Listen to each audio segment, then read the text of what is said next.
számítástechnikával én anyatejjel szívtam magamba.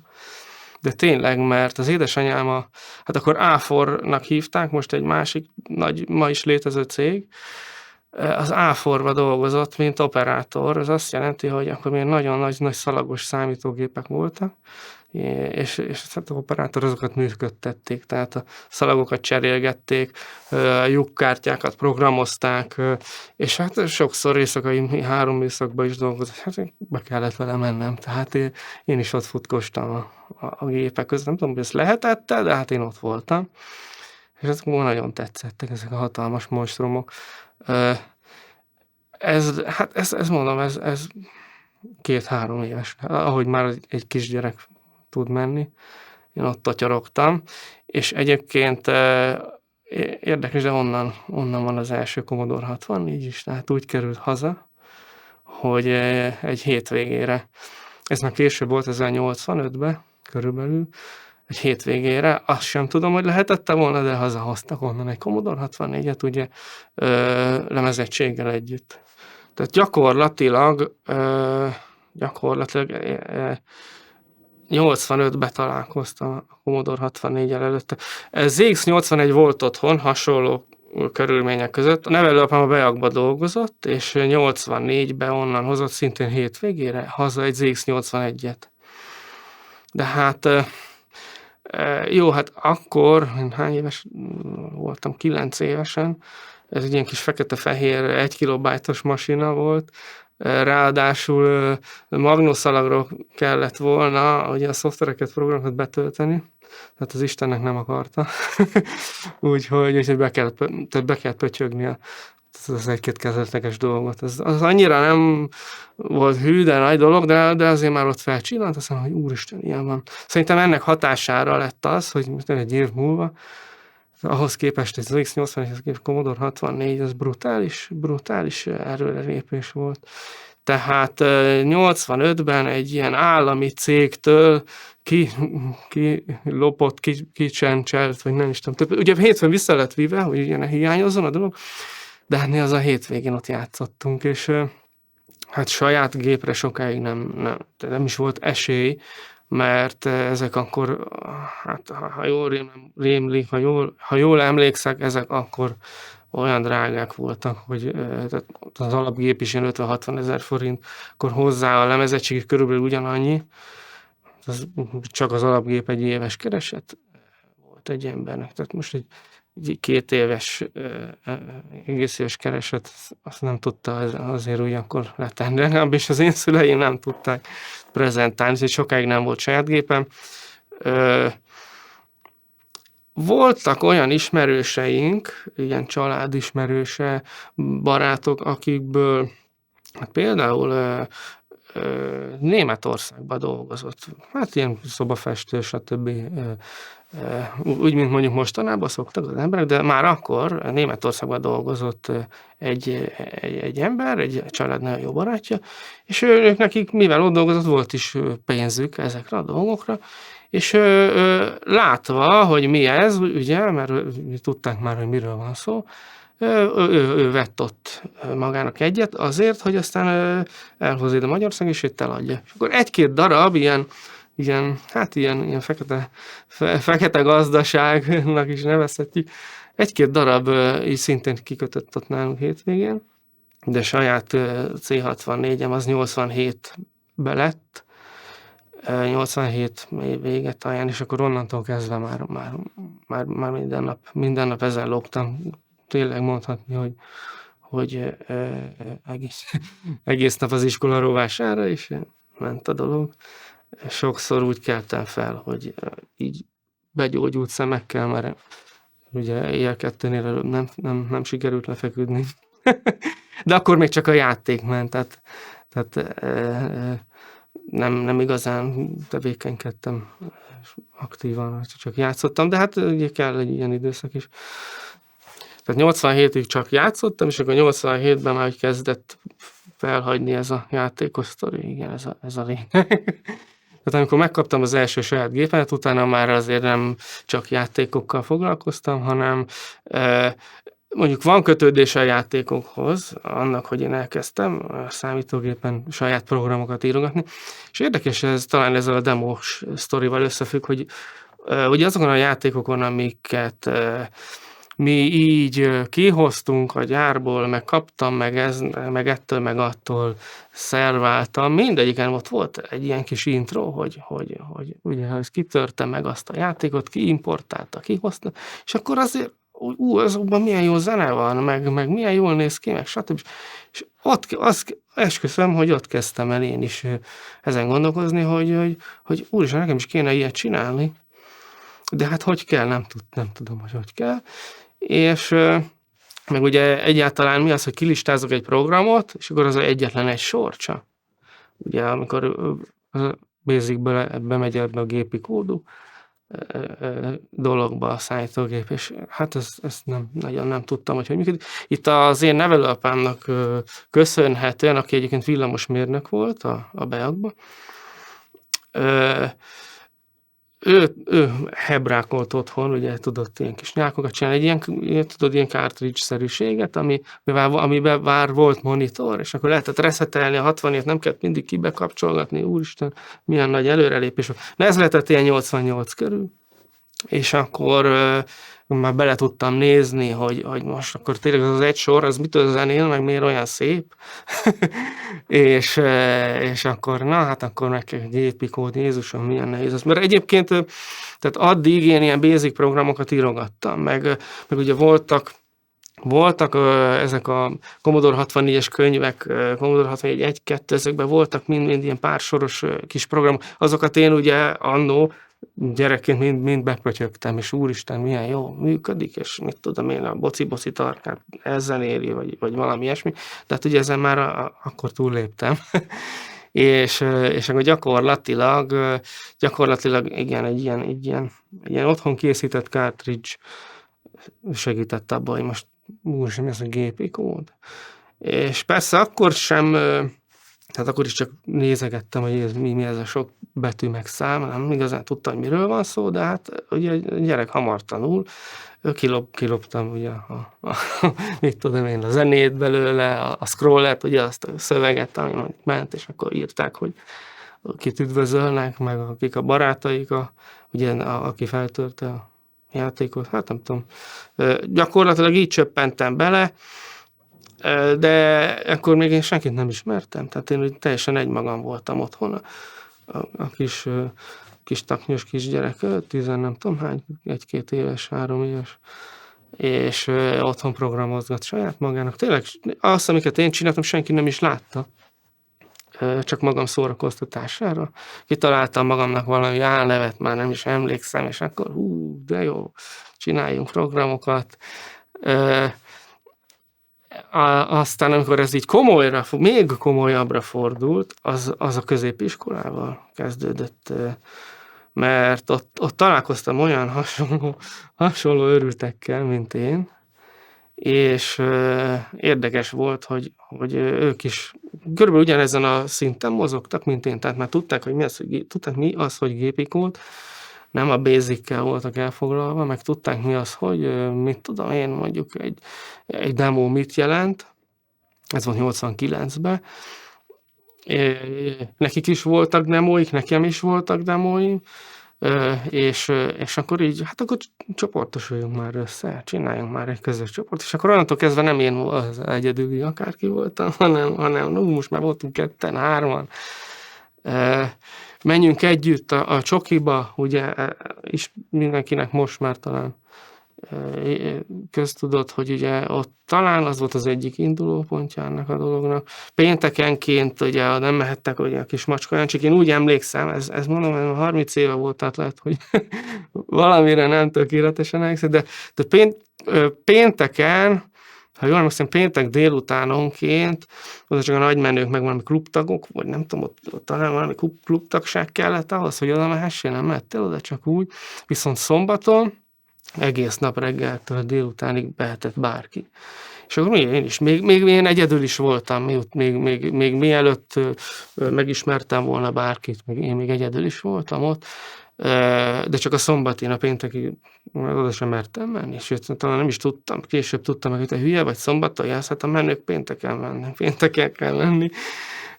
De egyébként onnan azért sok programom volt. És érdekes volt, hogy úgy emlékszem, hogy a középen volt ilyen hosszú asztal, teleszámítógépekkel, ugye nagy teremben középen, hosszú asztalon teleszámítógépek, akkor talán a terem két szélén is volt asztal, teleszámítógépen mindenhol ült valaki,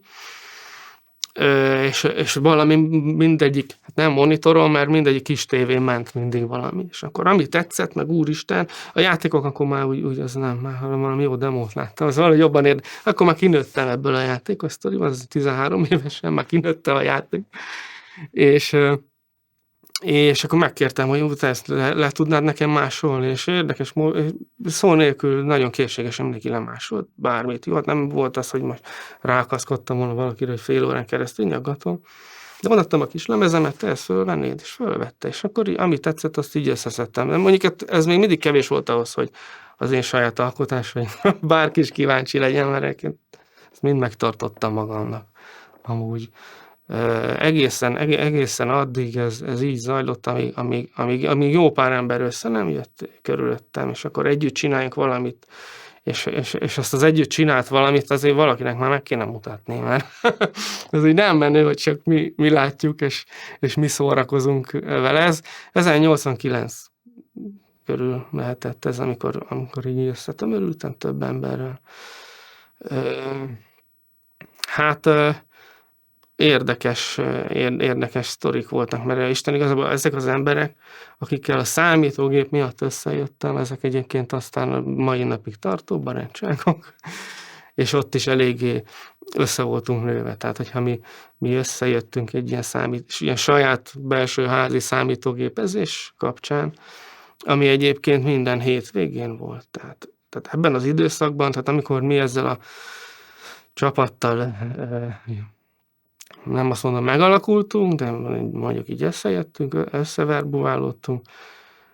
Ez egy 2-3 éven keresztül gyakorlatilag majdnem minden hétvégén együtt voltunk, és ezeken a saját ilyen hétvégi összejövetelken készültek egyébként a dolgaink nagy része.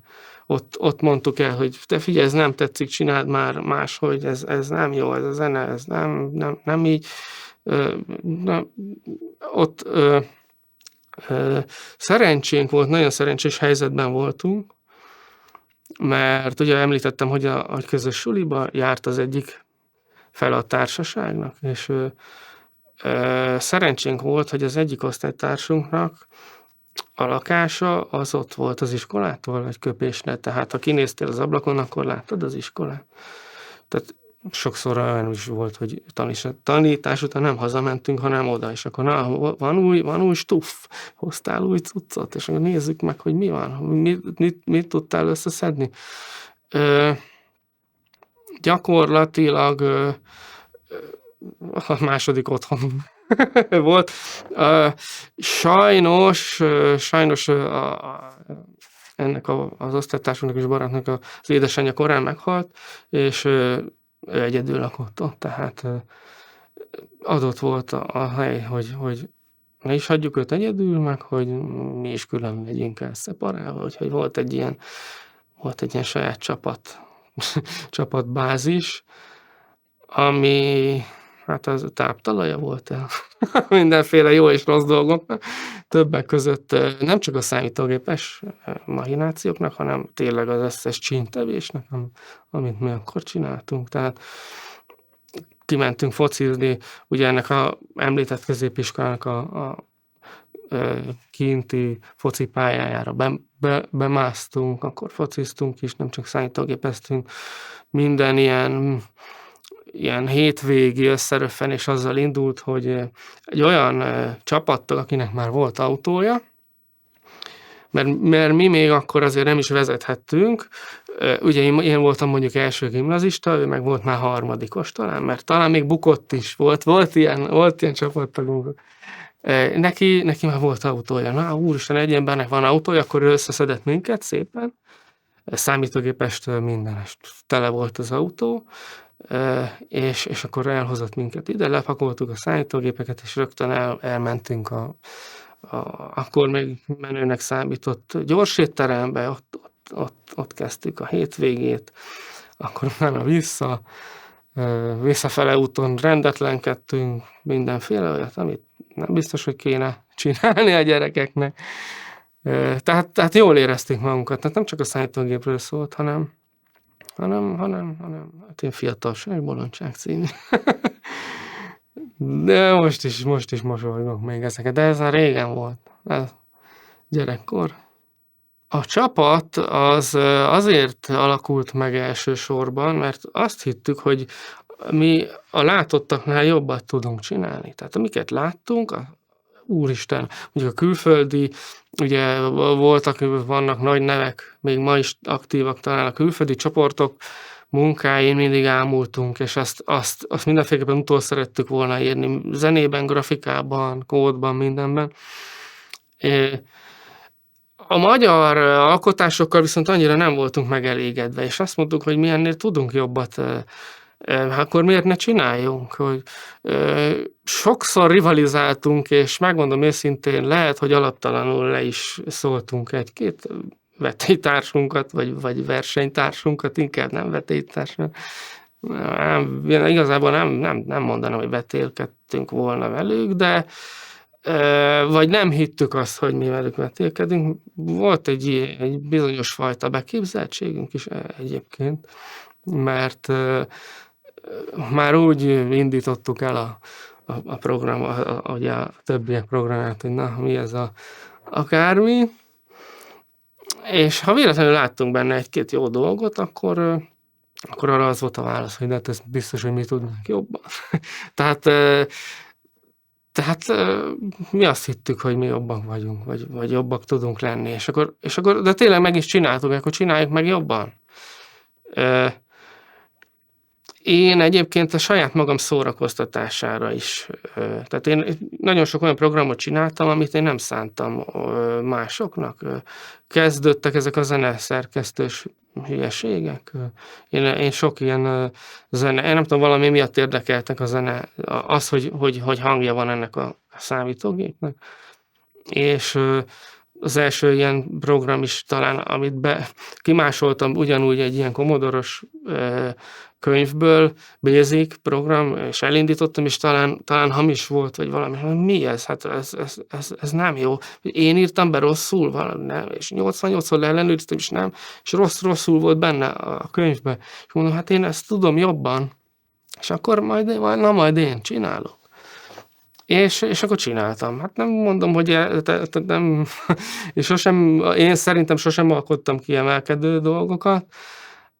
Mindig mondták is a társaim, hogy hát ők ezt programozás szempontjából, hogy hát ezt a 5 soros programot, ezt 4 sorban is meg lehetett volna csinálni. Mondom, de mindegy, jó, az 5 sorban is működik, és ugyanazt csinálja, nem mindegy. És belső rivalizálás is volt, tehát a csapaton belül is volt erről szó, de a lényeg az volt, hogy mi tudjuk ezt jobban című. És szerintem ezért volt az, hogy hát akkor csináljunk.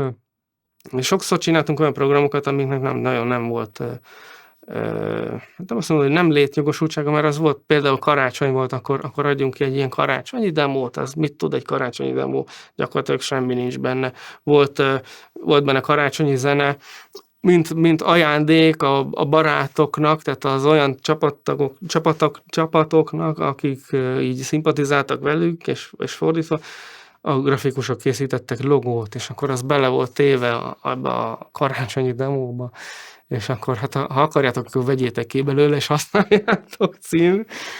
Tehát sok ilyen kis töltelék programocskák is voltak.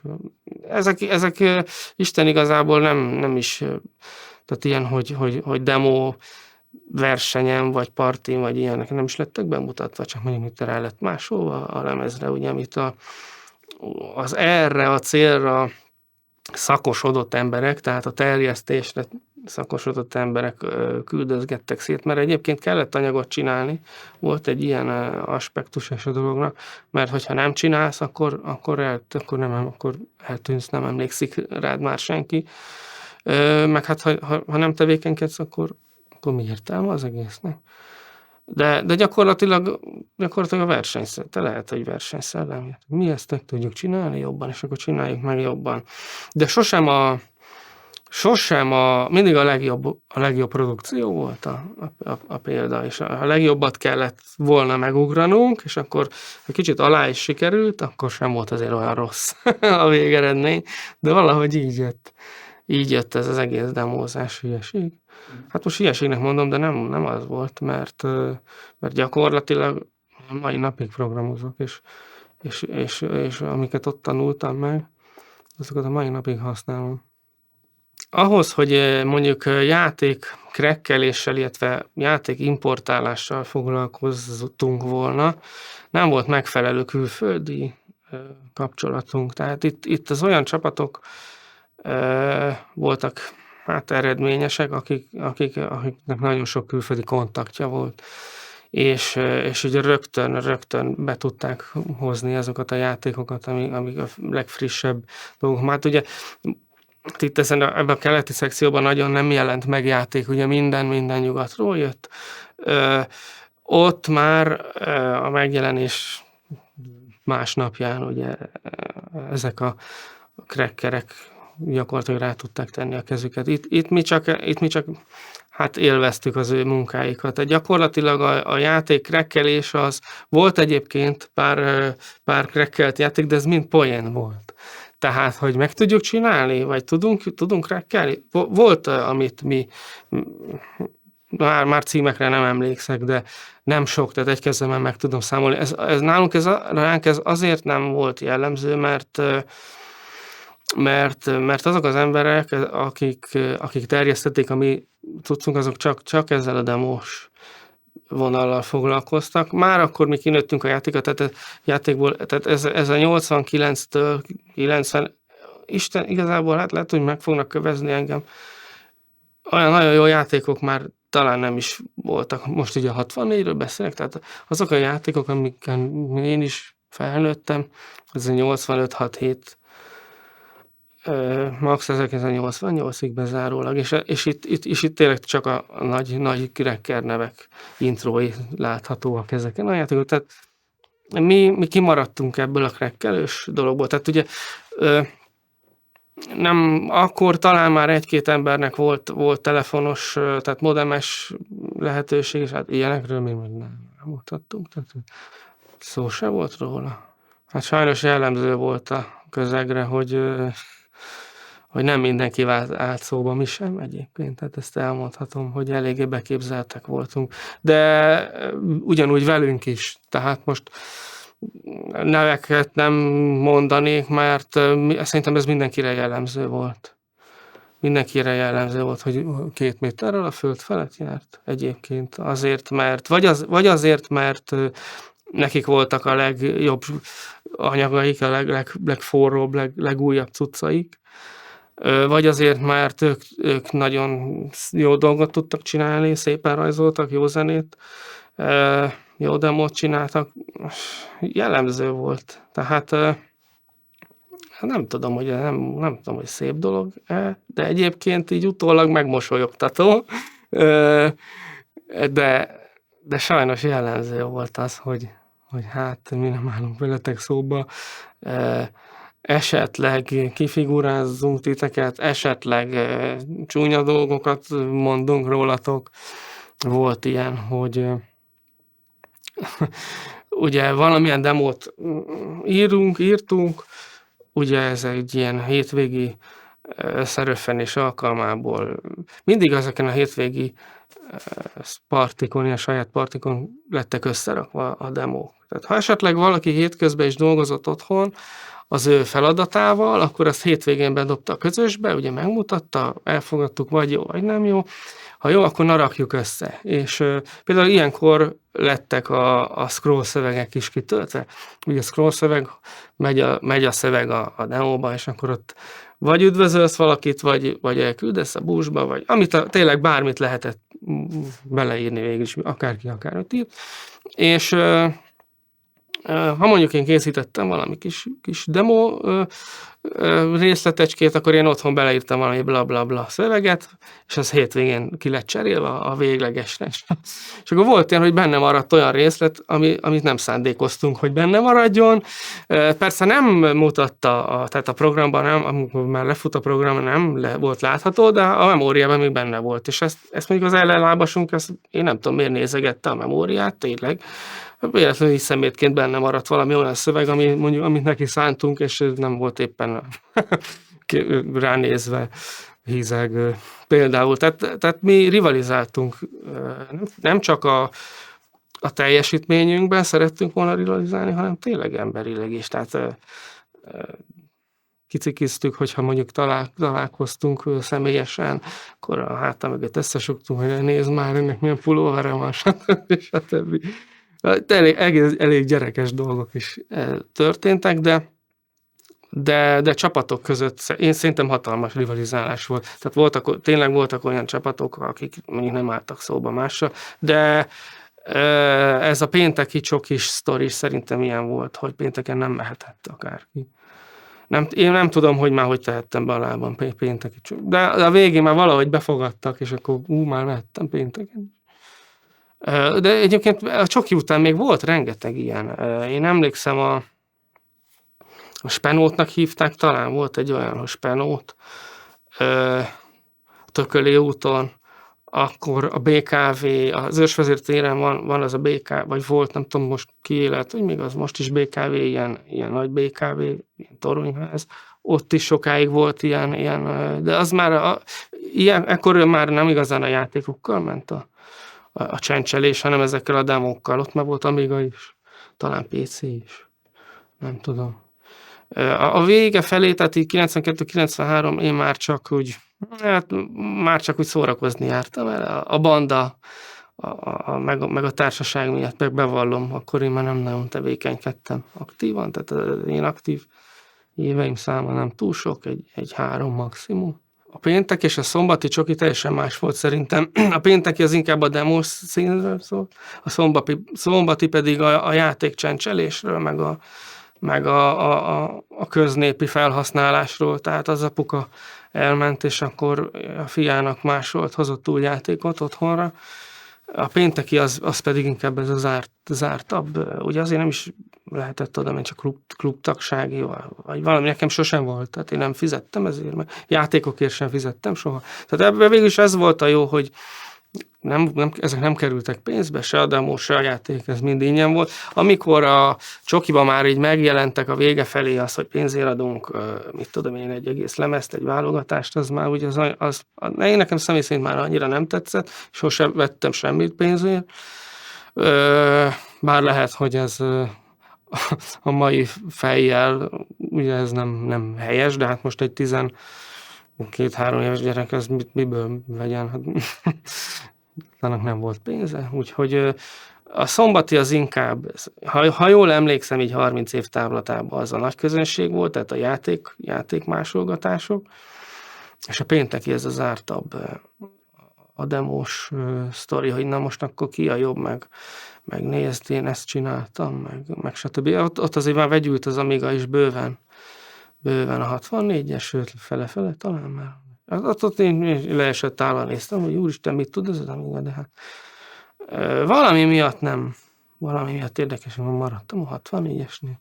Mi nem tudtuk azt, hogy ez illegális lenne, de nem is jutott eszembe egyébként. Tehát most tényleg annyira nem voltam még felnőve a dologhoz, hogy ezzel egyetem foglalkoznék, az anyagi hátterével. Ugye azt sem tudtam felfogni talán, hogy mennyire drága egy ilyen számítógép. Csak azt, amikor mondják az hogy hát ez esélytelen arra, hogy ezt nem tudjuk megvenni. Hiába is szeretnék. Ugye évekig kellett várnom csak a számítógépre, saját számítógépre, hogy legyen.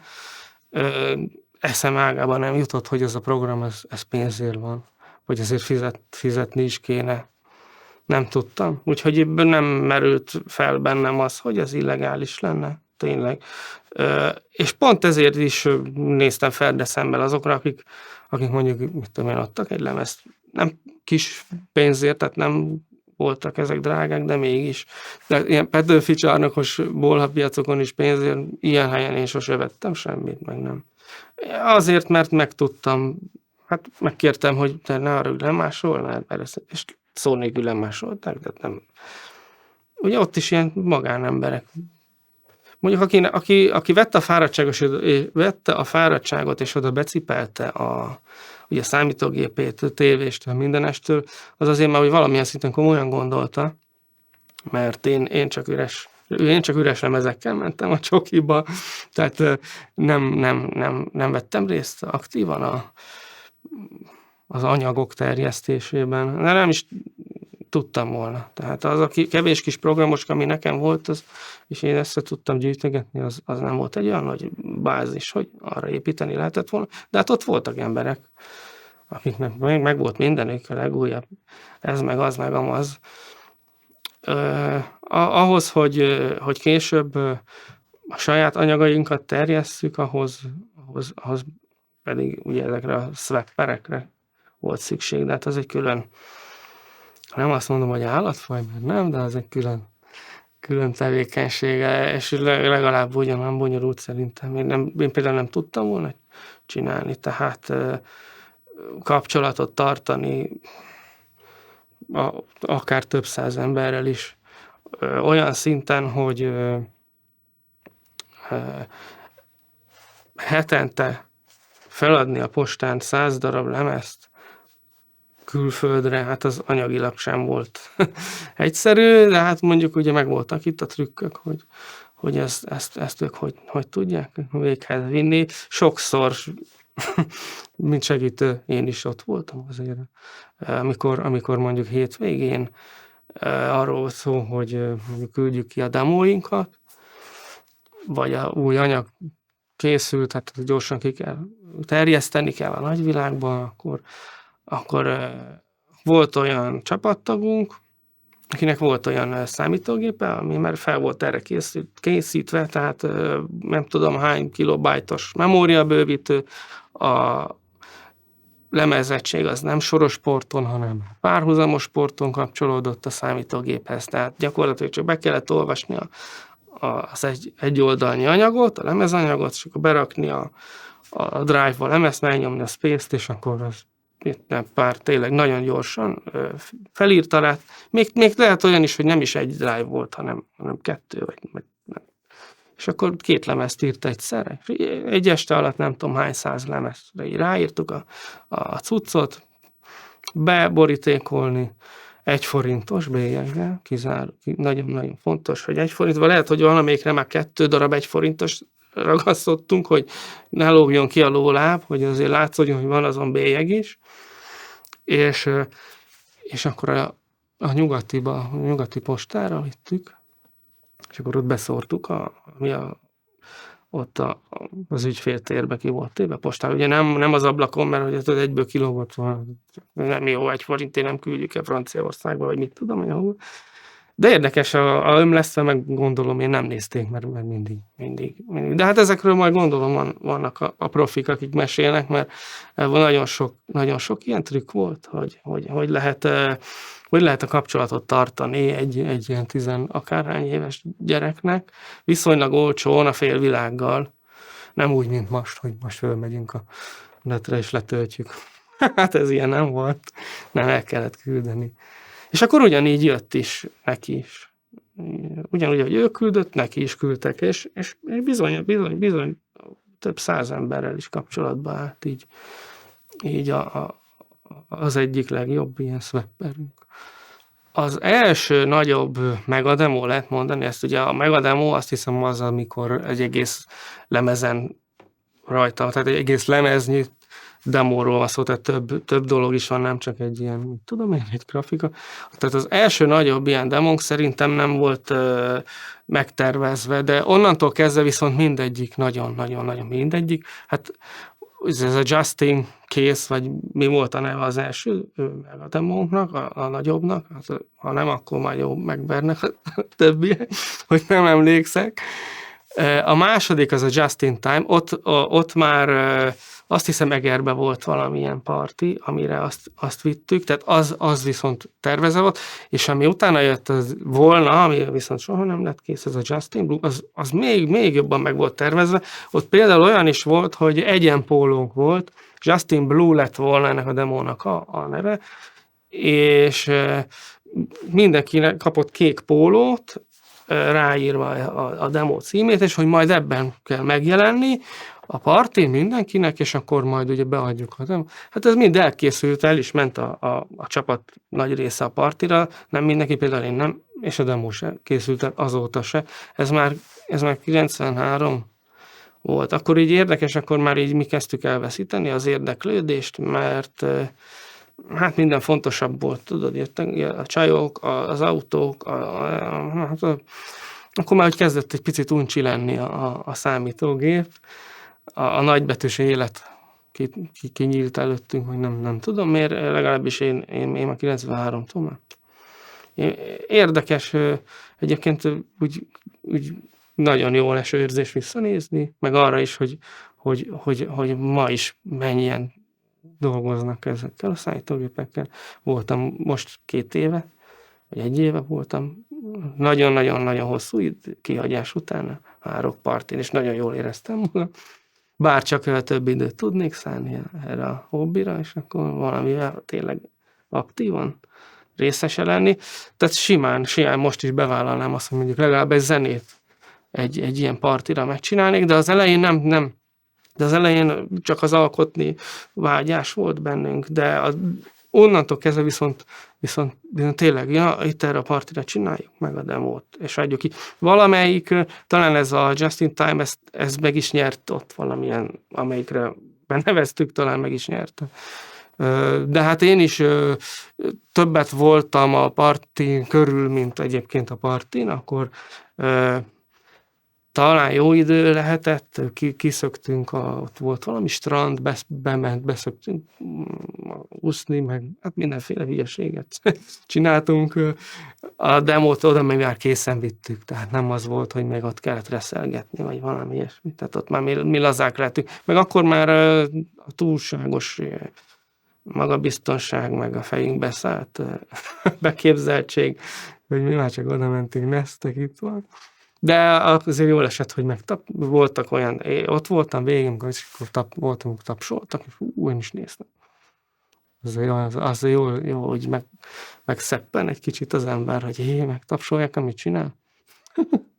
Az én szememben az volt a népszerűbb, aki, ha nem is adott ki minden hónapban új demót, de olyat adott ki, amin meglepődtem, illetve olyat láttam, ami még nem volt. Én ismét nem szeretnék nevet említeni, hogy ki az a magyar csapat, illetve kik azok a magyar csapatok, akiket bár elég sűrűn adtak ki, de nem szerettem, mert nem volt olyan átütő. Most egy újabb logó, egy újabb nyilákolós zene, nem. Tehát inkább az, hogy de ez az én szememben. Ez volt. Inkább az, hogy jó, akkor fél évente egy, de viszont az aztán akkor robbanjon. Talán ezért is adtunk ki mi kevés anyagot, mert szerintem mindenki, tehát az én csapatomban az olyan hasonlóképpen gondolkodott, mint én, talán ezért voltunk összeverbuválódva. Én nekem az, hogy elismerés, az engem nem érdekelt sosem. Megmondom őszintén, nem. Ennek ellenére valamilyen szinten megkaptam az elismerést, és nem is a demók. Én a demókba sokat nem kódoltam, illetve amit kódoltam, az sem volt olyan hű, de nagyon az én csapatomban nem én voltam a top kóder, voltak nálam sokkal jobbak. Én megmondom őszintén, saját magam szórakoztatására írtam 89 000 zeneszerkesztőt, ami végül akarra vagy akaratlanul szerencsére elég sikeres is lett, mert ugye ez a DMC sorozat, meg előtte volt még előtte GMC, meg még azelőtt azt hiszem MMC, vagy valami ilyesmi. Tehát azok azért ugye elég bénácskák voltak, ugye, ahogy az idő haladt előre, én is fejlődtem, és ezek így párhuzamos, tehát ez az egész ilyen zene szerkesztős sztori, ez párhuzamosan haladt a csoportnak amúgy munkájával, tehát hogy mindenki, grafikusok is csináltak olyan grafikákat, amik aztán nem kerültek be sehova, hanem csak mondjuk kiadták, hogy mit grafika, vagy odaadták egy másik csoportnak, hogy akkor tessék, ha felhasználod, akkor felhasználod, ha nem, akkor nem. Mindenki csinálta a saját dolgait, de azért valahol így össze lehetett ezt keverni. Nekem ez a zeneszerkesztő sztori, ez ami ilyen mellékvágány. Azért volt rá szükség, mert egyébként akkor a jó zeneszerkesztőt nem kaphattad meg, tehát az is kincs volt, hogyha mondjuk egy ilyen JCH editort, ami ugye akkor nagyon menő volt, tehát az olyan nem volt, csak a bizonyos személyeknek, ugye, aki tagja az ő csapatának. Később aztán már elterjedt minden, hát későbben minden, de nem volt olyan zeneszerkesztő, amire én azt mondtam volna, hogy na most ezt mi felhasználhatjuk a demóinkban, vagy olyan zenét tudunk vele írni, ami megüti a mércét, amit mondjuk a külföldiektől látunk, és hát akkor csináljunk egyet. És de ez nekem tényleg elismerés, hogy ilyen sokan használták, sőt, én azt sem tudom, hány verziót készítettek belőle. Például ez a DMC 5-ös, ez is egy elég érdekes sztori volt a végén, hogy ami ilyen kicsit ilyen spártai néz ki, nem tudom, hogy vágjátok, hogy miről van szó. Se grafika, ilyen fekete-fehér, vagy zöld-fekete képernyő, nagyon egyszerű az egész. Alulra még én szerettem volna egy ilyen virtuális billentyűzet sztorit, az is kimaradt belőle, tehát ilyen tök kezdetleges a sztori, de nem is akartam, hogy az nagyon jól nézzen ki, úgy, mint mondjuk az előző, az a DMC4, mert ezt például nem is szerettem volna kiadni, hogy az csak a miénk legyen, azért, hogy csak a mi demóinkban legyen olyan zene, hogy ezt mivel csináltátok? Hát ha másiknak is megvan ez az eszköz, akkor ő is tud olyan zenét csinálni, és akkor már az ő demója is jó lesz. Tehát ezt még nem akartok kiadni, ez véletlenül került ki. Ugye én akkor így, nem tudom már milyen év volt, talán 92, én akkor volt a Imperium Arts, vagy már nem is emlékszem pontosan, aki most a Crestben van, a Szindróm, egy német kolléga, csinált egy ilyen zenei csapatot, és ő barátunk volt. Ő például külföldről is eljött hozzánk látogatóba. Eltöltöttünk Balatonon egy hetet közösen. Ő ilyen jó haver volt, meg volt egy ilyen közös zenecsapat, amivel én is benne voltam, és akkor nekik oda, tessék, hát akkor természetesen ti is ezt használjátok, ezt a zeneszerkesztőt, és valahogy onnan kiszivárgott valami ember fölment, érdekes voltak ilyen lopások, szoftverlopások, fölment, lenyúlta, elvette, és onnantól kezdve kiszivárgott, és hát ez honnan van meg? Én csodálkoztam, hogy neked ez honnan van ez a program, jött vissza, már Magyarországról, hát de neki is megvan. Hát de honnan? Hát ez nem lehet. Na és akkor ez a DMC 5-ös sztori így teljesen mellékvágány, akkor mondtuk, hogy hát akkor figyelj, akkor legyen mindenki, és akkor tessék, vigyétek. És akkor abból, ugye, hogy elismerés, hát én nem tudom hány verzió van, mert ugye én nem fejeztem be, nem is volt, én ott hagytam abba a pályafutásomat, meg nem is volt cél sosem, hogy nagyon chill, tökéletes legyen, mert én azt nem akartam kiadni, én azt akartam, hogy ez csak a miénk legyen, és csak a mi demóink szóljanak úgy, hogy csak na. Tehát aztán így 99 millió verzió van már belőle, elvesztette a fonalat. De az elismerés az elsőleges, szerintem nekem mindenféleképpen. Nekünk volt saját tömörítőnk, érdekes módon ezek szerint minden bitet saját fejből szerettünk volna, útfőből lehet. Volt saját tömörítőnk, saját zeneszerkesztőből 2 is volt. Én készítettem saját azt szerintem nem lett terjesztve, volt saját ilyen rajzoló programunk, ilyen grafikus editor, az is ilyen fél lábbal, félig kész ilyen munkaverzió volt, tehát lehet, hogy azért is nem lett terjesztve. mindent saját. Talán a grafikusok dolgoztak olyan eszközzel, ami jobb volt, mint amit nekünk sikerült összehozni. Jobb, elégedettebbek voltak, meg aztán voltak ezek az FLE editorok, meg még bonyolultabb. Hát amikor már jött a PC-s sztori, akkor ugye már sajnos, mondom én sajnos, PC-n kezdtek el rajzolni, és aztán az lett vissza importálva, vagy exportálva 64-esre. Hát szebbek voltak a rajzok, de úgy a kihívás az. Tehát itt romlott el a varázsa az én szememben ennek a dolognak. És ez pont ez az időszak, amikor mondtam, hogy hát jó, van, akkor hagyjuk abba. Van más, hát most meddig tart egy PC-n. Beírtál egy tényleg már, ez olyan régen volt, már nem emlékszem a szoftver nevére, mindegy, beírtad azt, hogy mondjuk graffiti, és ez egy kész logó volt. És akkor már csak 64-re valahogy át kellett vinni, és 5 perc volt egy logó, vagy valami ilyesmi. És akkor mondjuk még másnak nem volt otthon PC-je, vagy nem volt meg ez a program, akkor simán azt hitte, hogy úristen, miért rajzoltál? De sok saját ilyen túlunk volt, de ki is lettek adva ebből volt. Aztán almaital valami, ez volt a neve a csomagolónak, mivel ilyen több kis programot egy exe fájlba lehet tenni. Hát ugye volt a Sós Perec nevezető, az is egy zeneszerkesztő volt. Voltak ezek a DMC-s baromságok, az is zene. Én még annól, amikor ilyen egyedül nyomtam, még ilyen demókészítőt is készítettem, lehet, hogy ez is ki lett adva.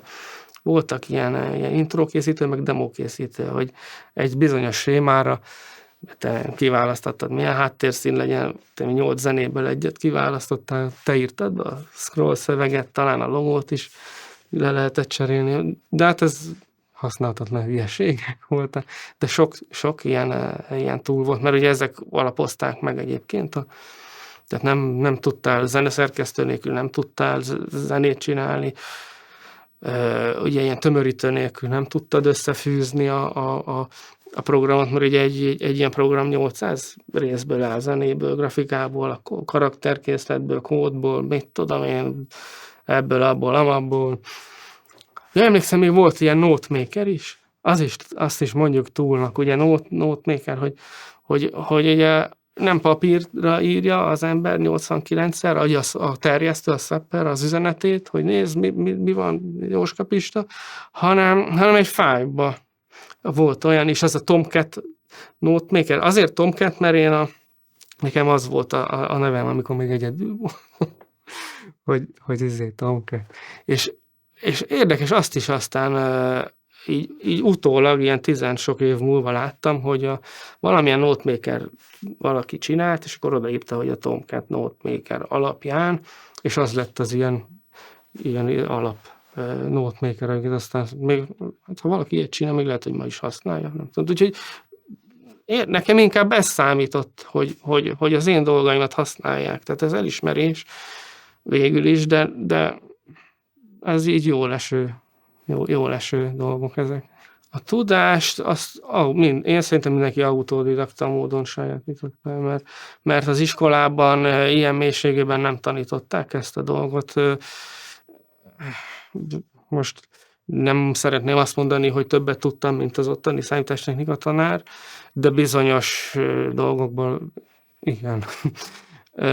Ezt iskolában nem lehetett. Ezt csak úgy lehetett tanulni, hogy bele kellett nézni a programokba, hogy ők ezt hogy csinálják.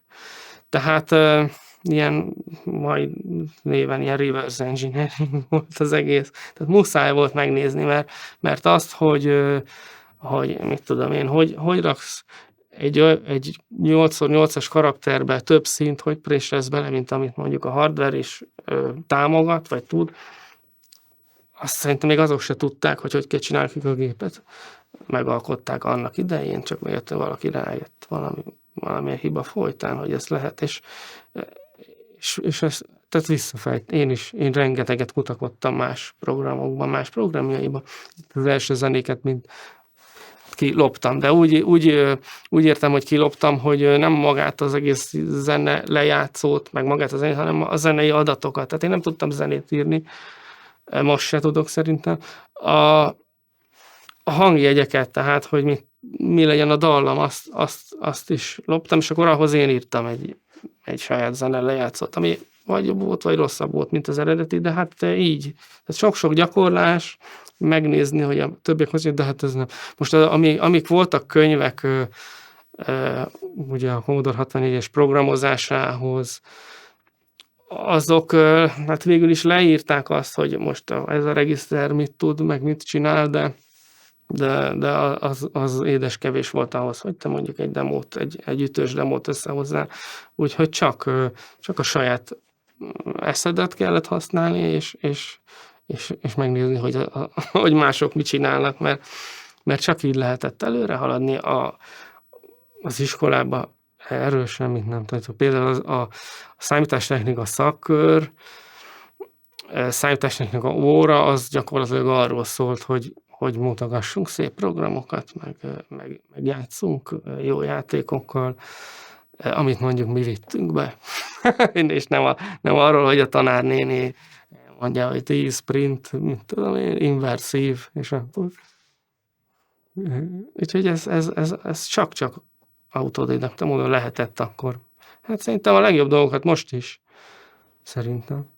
Ez úgy működött, hogy a mai szemmel igen celebeknek lehetett volna nevezni azokat, akik nagyon jó dolgokat csináltak, mert megközelíthetetlenek voltak. Éreztették is magukat, ugye az előbbiekben már volt szó erről. Én ezt utólag hallottam vissza, hogy volt olyan, aki nem mert oda jönni hozzá, mert nem mert megszólítani. Mondom, hát miért? Hát most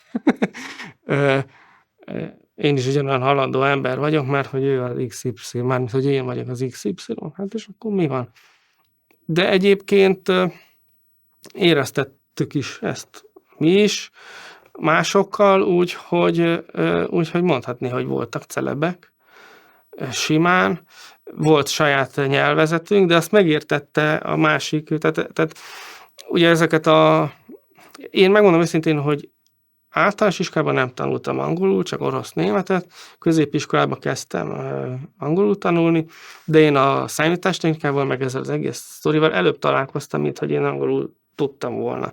Úgyhogy nagyon sok angol szót én magyarul mondtam, Stuff, meg a Brian, ugye az volt az én nevem, de hát ezt nem úgy mondtuk, hogy Brian, mindenki úgy mondta, hogy Brian, mert én ezt így mondtam, és ugye akkoriban az, hogy hú, de cool, meg soft, mármint úgy soft, hogy például én Balisoft voltam, lehet mondani a Microsoft analógiára kitalált, hogy én meg a Balisoft, akkor az, hogy most ezek elfogadott dolgok, hogy do-de, ugye, hát az akkor mondtál volna egy ilyet, még külföldön, és azt se tudjuk, miről beszélsz.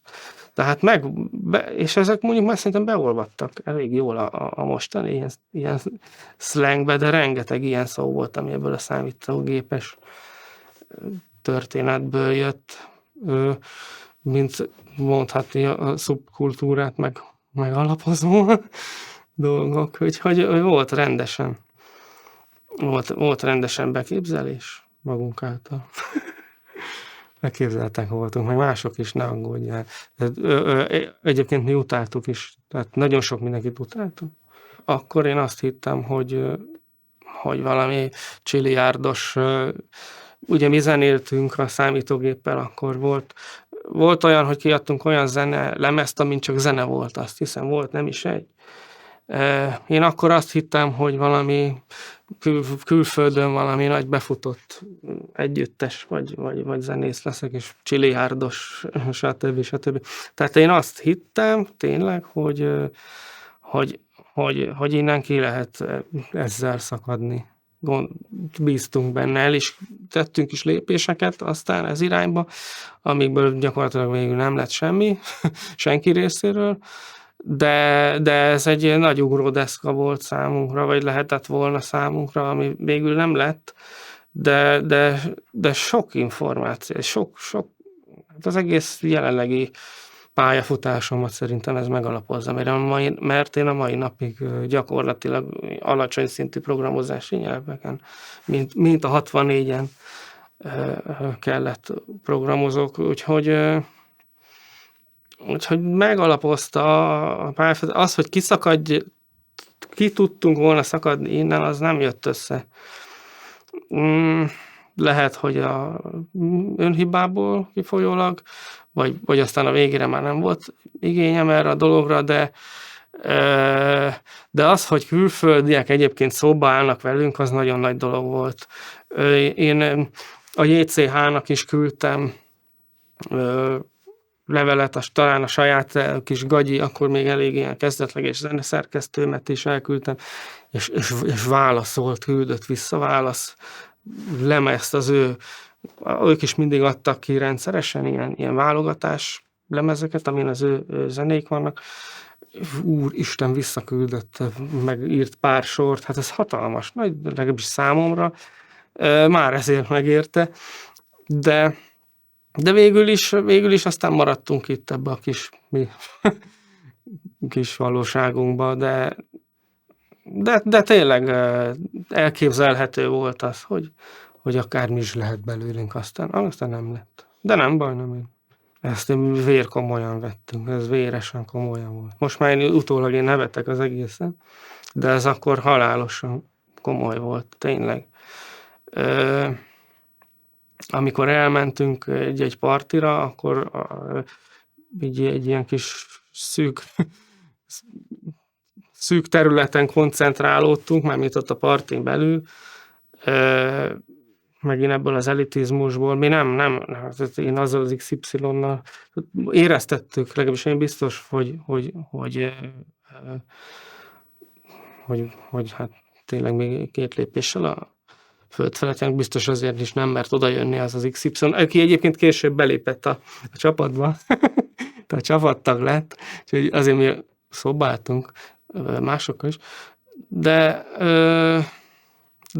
véresen komoly volt. Tehát most az, hogy mit tudom én, a faces jobb demót csinál, mondjuk a miénk, az valami világ vége lett volna, vagy volt. Tehát nézd, halálosan komolyan gondol. Én akkor biztos. Minden erőfeszítéssel azon voltam, hogy ez a zene jobb legyen, az a grafikusok, hogy ez a grafika jobb legyen, akkor a kódolók, hogy ez a kód jó, aztán hát így sikerült. Bánom, hogy az utolsó demo nem készült el, mert talán az jó lett volna. De komolyan gondoltuk. Ami sajnos a végén érdektelenségbe fulladt. Volt egy fő líder, mondjuk így az Ádám. Több néven is futott, Fletcher, akkor Jay, előtte is volt még valami neve, ő szerette a dizájnját váltogatni, a séróját is, öltözködését is, ezért a nevét is. De egyébként ő volt az, aki hát így összefogta a csapatot. Nem megmondta, hogy most mi legyen, tehát nem ő döntött el azt, hogy most ez a demo így nézzen ki, vagy ilyen demót kell csinálni, mert az tényleg totál közös volt. Nem volt megmondva, hogy te most neked ezt kell csinálni, neked meg ilyen demót kell, ami így néz ki, hanem mindenki csinálta azt, amiben ő úgy gondolta, hogy ezt meg tudja csinálni, és jó lesz.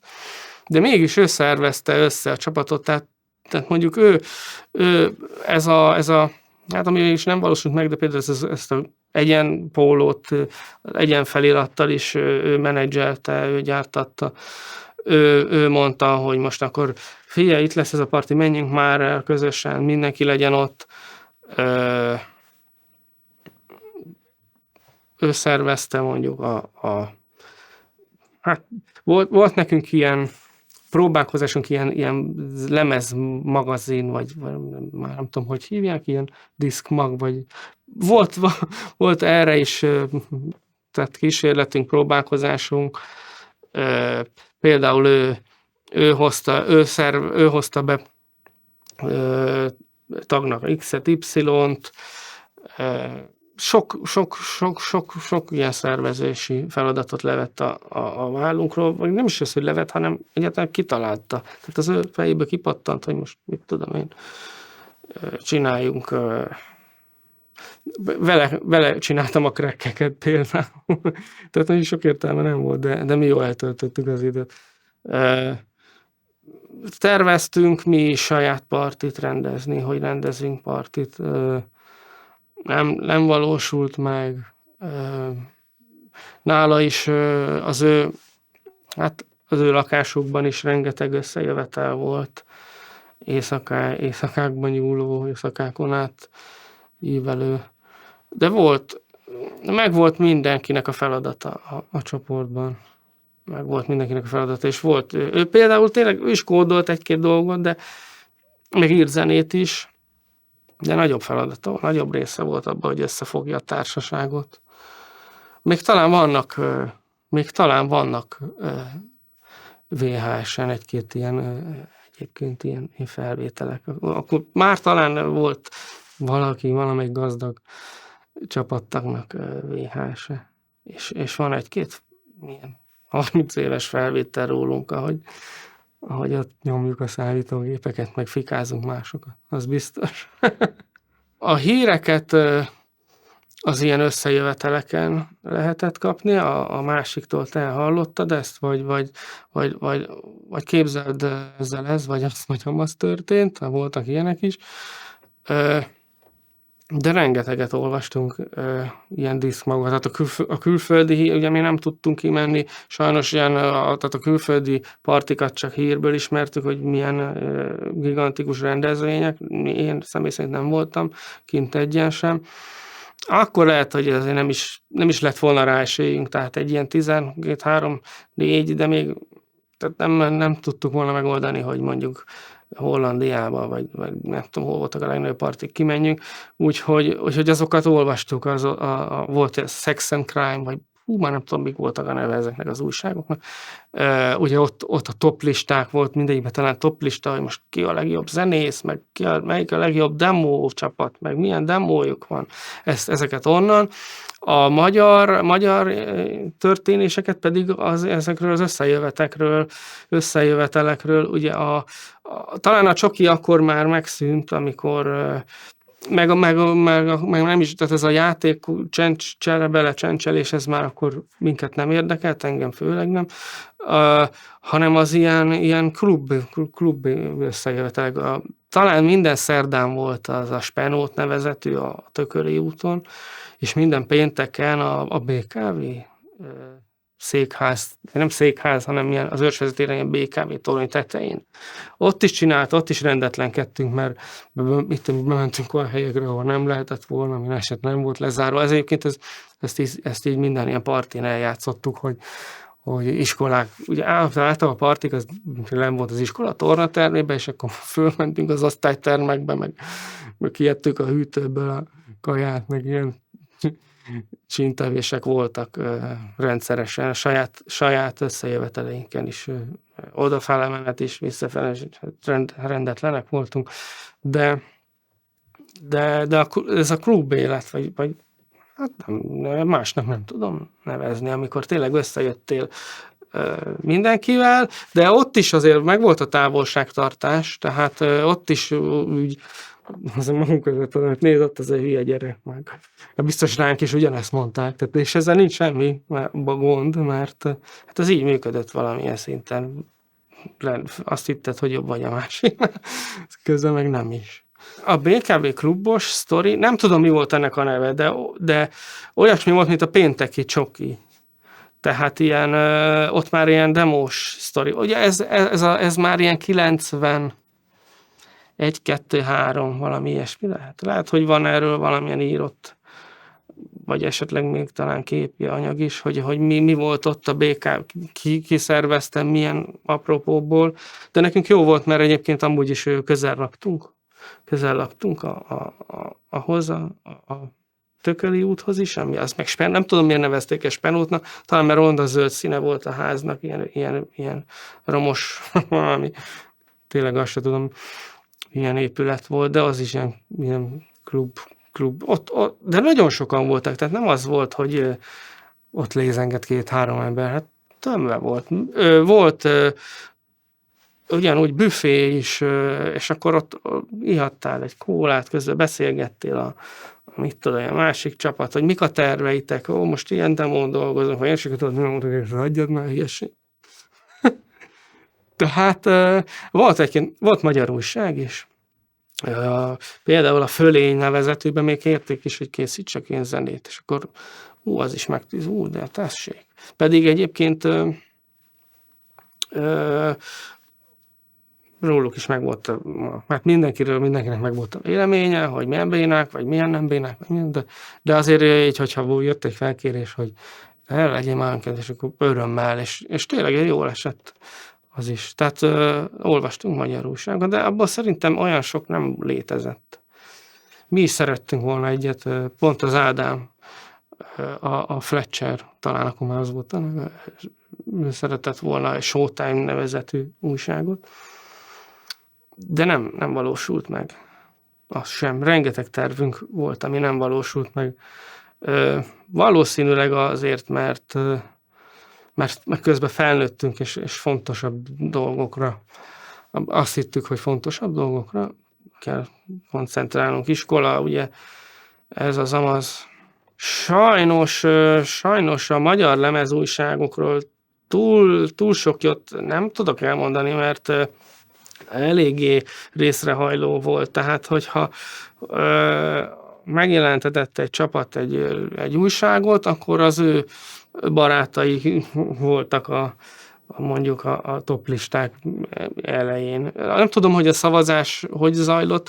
Voltak ilyen, tehát be lehetett küldeni szavazatokat, volt valami rémlik, volt ilyen, de hogy ez ugye mennyire tükrözte a valóságot. Mi úgy gondoltuk, hogy nem.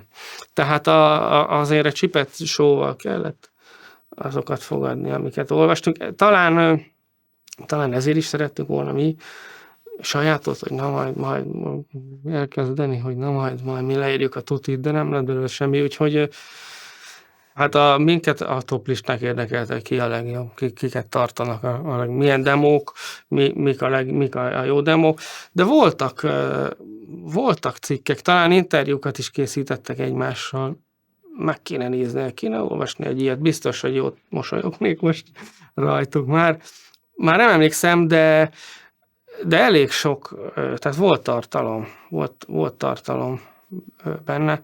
Szerintem azért inkább a fiatalok foglalkoztak ezzel a demókészítéses sztorival, mert még bennük lehet, hogy él a versenyszellem, a mutatni akarás, és az idősebb korosztály, akik viszont profik voltak már, szerintem ők készítették a játékokat. Tehát inkább ők voltak azok, akik ezt már pénzért csinálták, megélhetés szinten. Ugye ez az egész demós, meg ilyen ki a legjobb sztori, ez mind ez az anyagi javak megszerzésétől teljesen távol állt. Ugye itt nem volt, sose volt téma a pénz. Szerintem azért nekem ez a véleményem, hogy azért inkább a kisgyerekek, tínédzserek foglalkoztak ezzel, mert aki már úgy felnőttebb volt, valószínűleg többet is tudott már, tehát mondjuk azt, hogy tényleg profi volt ők azok voltak, akikre mi felnéztünk. Legalábbis én így gondolom, mert volt jó pár név, főleg zenészek, én, mint aki a zenével többet foglalkoztam, felnéztem, mert sokszor, mit tudom én, egy játéknak a zenét fél óráig bömböltettem otthon, és az ment a háttérbe, de még teljesen kisgyerekként. Szerintem ez az oka annak, hogy több idő is volt rá, suli után, suli helyett. Van idő bepecselni, bíbelődni a számítógépen. A felnőtteknek már nincs ideje ezzel foglalkozni. Meg ők már inkább profisabb dolgokkal foglalkoznak. Hát nagyon nagy hatása volt szerintem erre tehát a hazai számításnak erre a bődületes hatása. Vegyük csak volt a tévé, nem egy tévéműsorban láttunk ilyen számítógépes játékot, hogy mit tudom, például Lindában is volt talán egy ilyen rész, ahol tele volt Commodore 64-jel. Hát az emberek itt azt se tudták, hogy mi eszik-e, vagy, de nagyon nagy divat lett. Tehát például volt olyan, hogy vittük a számítógépet az autónkba. És ugye hát ennek ugye a Commodore 64 ilyen kékes, a régi Commodore 64 ilyen kék, messziről felismerhető doboza volt, és bekopogtak, hogy megállítottak, hogy most akkor ezt nem adjuk el, vagy ezt eladó, ezt kell, tehát mindenkinek ezt kellett volna, akkor, ha lett volna, de nem is volt, meg nagyon drága is volt, tehát még ugye ez a 85-6, amikor én először találkoztam ezzel, ugye egy állami cégtől lett kihozva, szerintem magánszemélyeknek ilyen akkor nem lehetett, nem volt, nem férhettek hozzá. Talán még nem is tudtak megvásárolni, még lehet az is, hogy ilyen ezen a Cokom listán, vagy mi a francon is rajta volt, nem vagyok el biztos, de hogyha ha nem lett volna behozva ez a rengeteg játék, amivel szerintem a tehetősebb fiatalság nagy része játszott, mert egyébként ha most beszélsz valakivel, és mondanak, hogy Commodore 64, akkor nem mondja azt, hogy nem tudom mi az. Most ne a mostani fiatalokról beszél, hanem az ilyen 40 évesekről. Ők biztos, hogy mindenki tudja, hogy mi az, hogy Commodore 64, és ez más vonalon nem jöhetett be, csak szürke importon keresztül, a szoftver pedig fekete importon keresztül, a szoftver pedig így kéz alatt másolgatva, mert hát most én nem tudom, mennyibe került egy kazetta, mondjuk, amin egy játék van, vagy egy lemez, de hát biztos, hogy egy magyar ember nem tudta volna kifizetni azt. Csak így, hogy ingyen megkapta. Akkor meghatározó volt ez az életemben, ez az egész demós, számítógépes, együtt bandázunk a haverokkal, mert hogyha nem éppen a demón dolgoztunk, akkor is együtt lógtunk. Tehát ugyanez a társaság ment el Balatonra együtt nyaralni, ugyanez a társaság ment focizni, ugyanez a társaság ment a gyors étterembe kajálni. Mindig az összes szabad időnket együtt töltöttük, szinte. Amit ugye ezen a számítógépen tanultam, ott találkoztam először ugye ezzel a nagyon-nagyon alacsony szintű programozási nyelvvel. Én a mai napig assemblybe programozok. Ki az a hülye, aki ma egyébként ezzel foglalkozik. De akkor is, és gyakorlatilag a mai napig meghatározza az életemet. Maga az, hogy jó, nem demókat készítek, de azok a technikák, azok a fortélyok, amik mondjuk egy demo írásához szükségesek, azokat a mai napig mind felhasználom a mostani programozásomban is. Úgyhogy ezek a mai napig élnek. Csak most mondjuk nem egy Commodore 64-es monitorján ugrál egy szöveg, hanem mit tudom én, most egy versenyautóba forog a motor, most mondjuk. Ugye nekünk szerencsénk volt, hogy rendelkezésre állt akkor egy egész lakás, ami közel volt az iskolánkhoz. Úgyhogy suli után sokszor oda felmentünk, ott ugye az egyik csapattagunk lakott, az ő számítógépe mindig ott volt, hétvégén pedig, amikor összegyűlt a banda, volt egy olyan csapatunk, akinek meg volt saját autója, és akkor ő ugye összeszedett minket otthon, és mindenki hozta a saját gépét, tehát mindenkinek volt, nem volt olyan, hogy ne lett volna valaki előtt egy számítógép, volt ott 4-5 számítógép is, és mindenki csinálta a saját dolgát, de nem rögtön a számítógéppel kezdődött az este, az egész hétvége, tehát ez úgy volt, hogy péntek este elkezdtük, és ez valamikor vasárnap délután ért véget, és akkor mindenkit hazadobott akinek volt autója, és ez úgy kezdett, hogy összeszedtük érdekes, akkor nem is gondoltunk bele abba, hogy tele van az autó számítógéppel, megálltunk a városba a gyorsíteremnél, bementünk, kajáltunk, akkor hazafelé is az autóban rendetlenkedtünk, mit tudom én. Ez a Béke úton volt ez a bázis, azt úgy kell elképzelni, hogy középen van a 14-es, 12-es, 14-es villamos, középen a Pékel út közepén, a villamos megállóval is, és kifordítottuk a ablakmosó spricnit, és akkor úgy mentünk végig, hogy mindenkit lelocsoltunk meg. Petárdákat dobáltunk a postaládákba.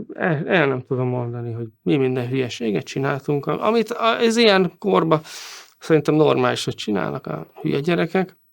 Tehát egyáltalán nem a számítógép volt az elsődleges.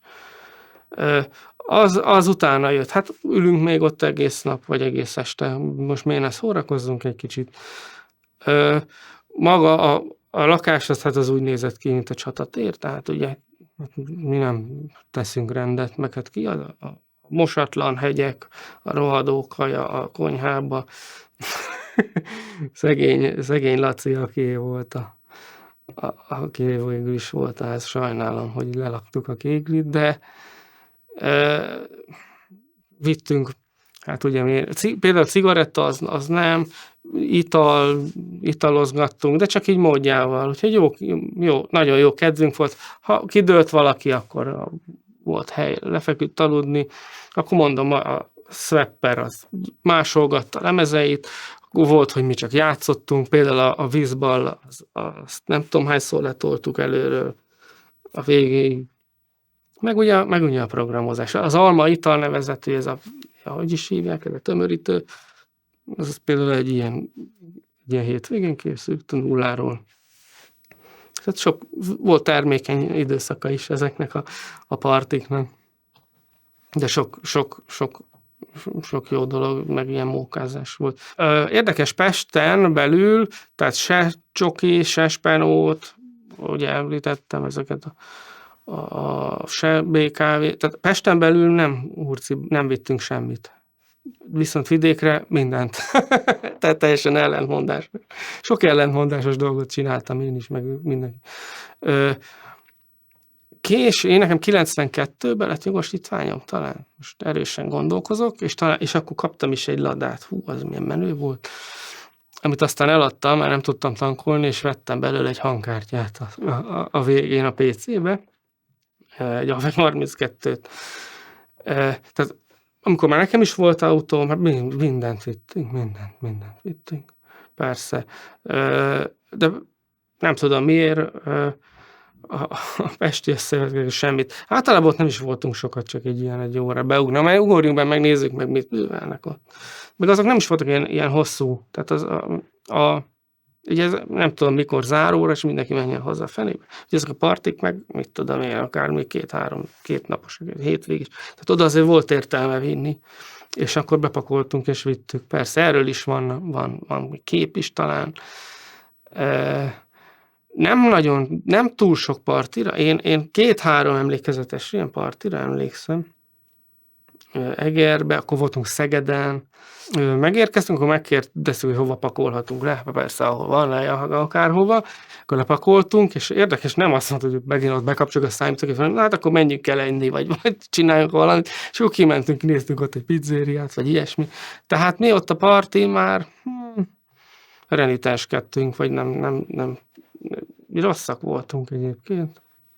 Nem az volt, hogy ott ülünk, és akkor nézegetünk. Amikor mondjuk már visszatértünk, megettük a pizzát, vagy megittuk a nem tudom mit, akkor bekapcsoltunk a szájtok, és akkor nézegettünk demókat. Kértünk mástól, és akkor végül is ott ültünk, és akkor néztünk, meg kitárgyaltuk a többieket, meg elmentünk felderíteni a terepet. Mert rosszalkodtunk, Isten igazából. De ott érdekes, hogy mi ilyen partin nagyon dolgozni már mi nem csináltunk semmit, hanem csak tényleg ültünk, meg nézegettünk. Vagy mutogattam, hogy nézd most én írtam ezt a zenét, hallgass, meg úgy se lehetett hallani a hangzavartól. De az akkor a napokig tartó volt, tehát ha mi elmentünk, akkor ott voltunk végig. Hát úgy érdemes. Ez egy 3-4 év volt, Isten igazából. Mert utána már szétszélett. És van olyan ember, aki most se tudom, hogy mit csinál, és hol van. Ez szomorú, de így van.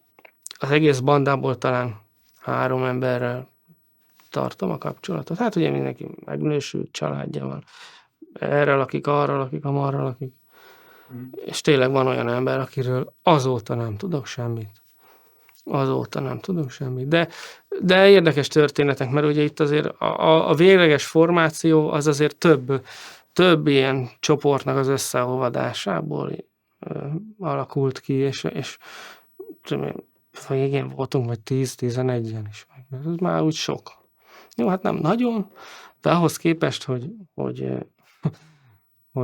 az elején mi volt, mit tudom én, 3 vagy 4 emberrel alakultunk meg. A toborzás az egy külön sztori. Na például ebbe vett aktívan részt a fő szervező, mondjuk így az Ádám. A toborzás az egy olyan sarkalatos kérdés, hogy ugye nem mindenki kerülhet be ugye hozzánk, mert mi ugye 1 méterrel fölött járunk, tehát elég jónak kell lennie az embernek. Akkor bekerülhet, ha mi hívjuk, mert mi úgy gondoljuk, hogy jó, de hogy ő akar jönni, hát olyan nem lehet. Az elején 4 fővel alakultunk. Tényleg ezek ilyen kis, nem is azt mondom, közeli barátok, de ilyen kis ismerősök, barátok, akik mondjuk így számítógéppel foglalkoznak. Utána már meglévő ilyen csoportosulások csatlakoztak hozzánk. Az első, ez a TRACE, nevezett TRACE, Földes Lacival, és a Gábor, ugye mi Grabowski-nak hívtuk. Utána a Gentleman nevezetű volt egy ilyen formáció is.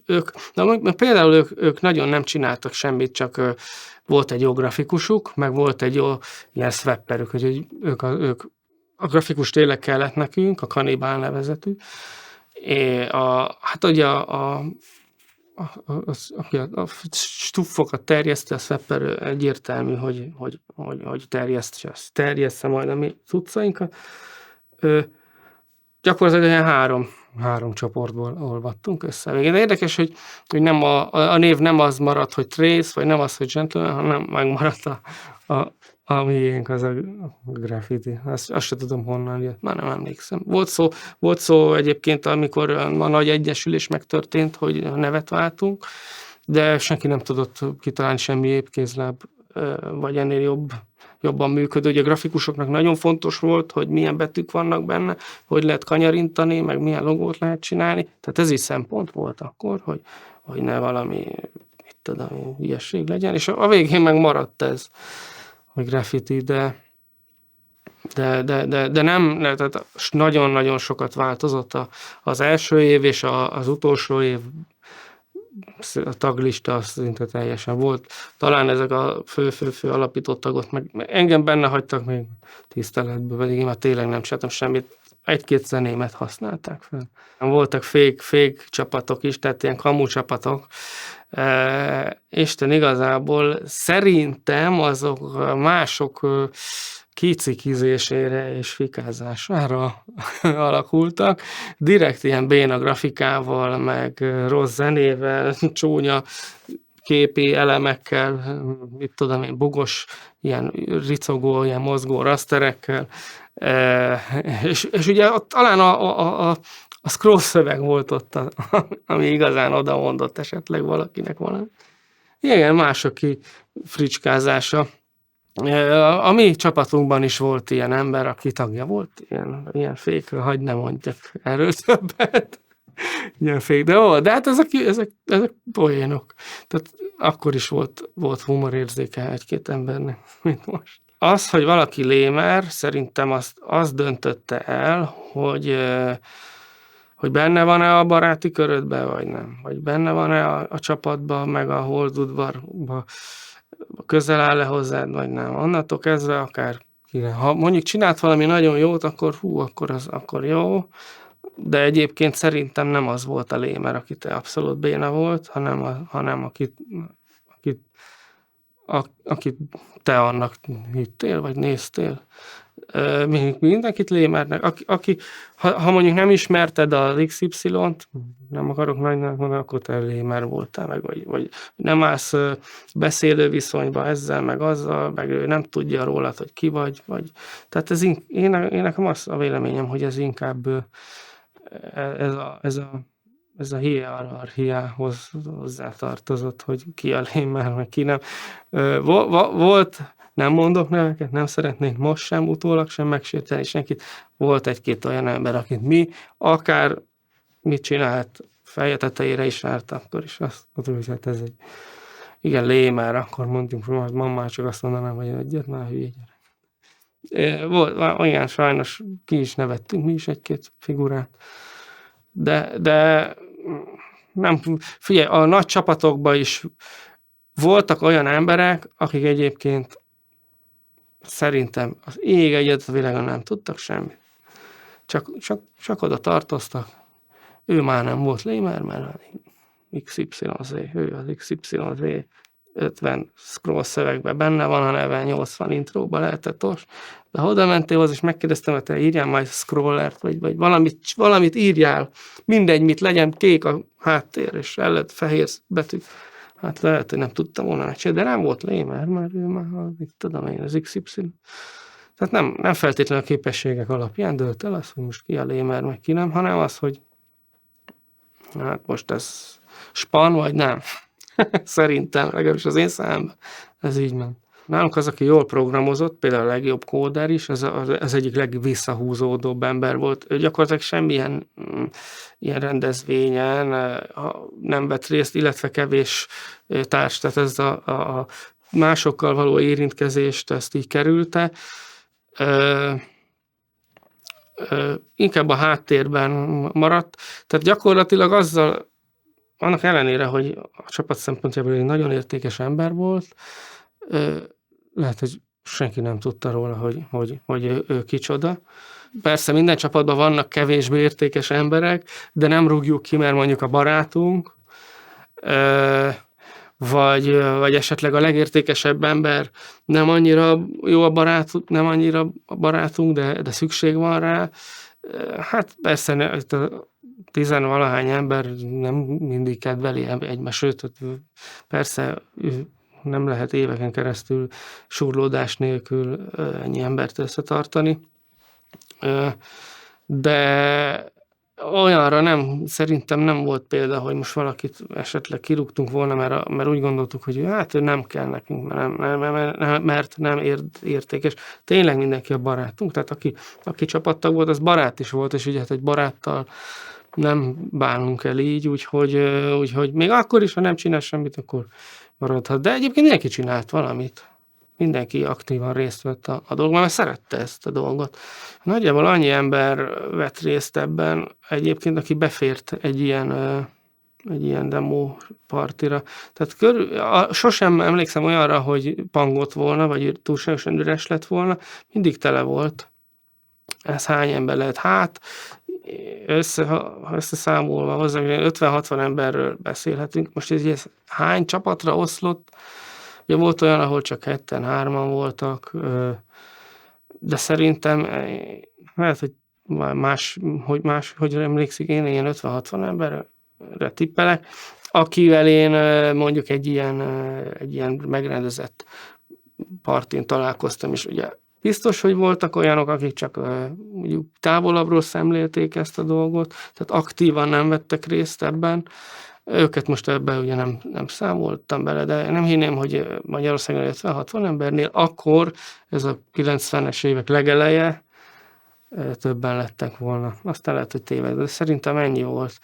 Ugye a partikon, jó, hát ott lézeng mindenféle ember, meg elhozza a barátnőjét is, meg a pizzafutár is ott van, meg jönnek-mennek az emberek, de én nem emlékszek, hogy ennél többen lettek volna. Ezt én most a Commodore 64-es szénára vetítem ki, mert ugye aztán volt Amiga, PC, hát ez egy más sztori, mert egyébként mi Mi általában olyan partikra mentünk, ami akkor még csak Commodore 64 volt. Tehát Amigát esetleg érdekességképpen oda behoztak, a PC-t nem, hát arról szó sem volt PC-ről. Meg ugye milyenek voltak az akkori PC-k, mit tudom, 92-ben, hát az a Beeper az nem volt valami túl meggyőző, meg amit ilyen ellenállásokból összeragasztottak, ilyen printerportos Covox, hát az már talán az Amiga hangját meg közelítette, de hát mit tudom, 3-szor annyiba került. Tehát a PC az nem játszott, úgyhogy én inkább ezt a C64-es sztorit veszem alapul, de szerintem az 50-60 embernél nem volt több Magyarországon. Sok mindenre megtanított ez az időszak minket. Például közösen együtt dolgozni, egy projektben részt venni. A legelejétől a legvégéig, és ez nagyon fontos dolog, és ezt nem tanítják az iskolában. Ezt tényleg első kézből megtapasztalni, hogy 8-10 ember együtt össze tud dolgozni, és a végén egy közös valamit oda tesz 10 évesen. Ez akkor szerintem ilyen nem volt sehol. Lehet, hogy most már vannak. Ez egy ilyen, hát jó iskola volt mindenki számára, összehozta a bandát is, életre szóró barátságok kötődtek. Akkoriban meghatározta az egész életemet. Az iskola helyett is ezzel foglalkoztunk. Valószínűleg az iskolai eredményeimet rontotta, de én ezt egy percig nem bánom, mert sok minden az suli rovására ment, de egyébként magához az igazi életre, a neveléshez, meg az gyakorlat, amit ott első kézből megkaptunk, az mind hasznosítható volt a továbbiakban. Én a jelen pillanatig ebből élek, mondjuk úgy. Tehát nem lettem, mit tudom én, zöldséges, hanem ugyanúgy a programozó vagyok mai napig. És hogyha nem lett volna ez az időszak, akkor biztos, hogy másképp lenne a mostani életem, a 100%.